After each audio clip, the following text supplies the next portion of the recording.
Magandang tanghali guys.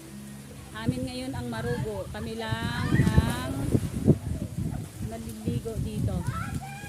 Ayun guys.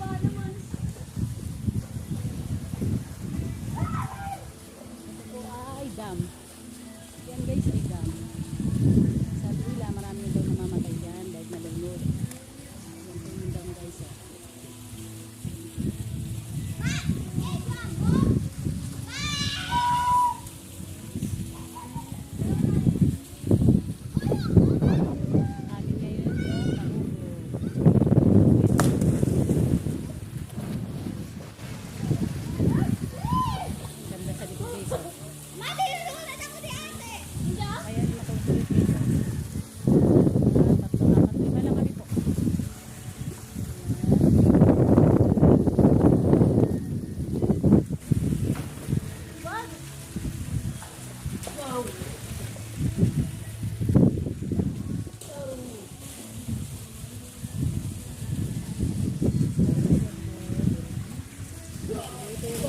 Ang bakasyon.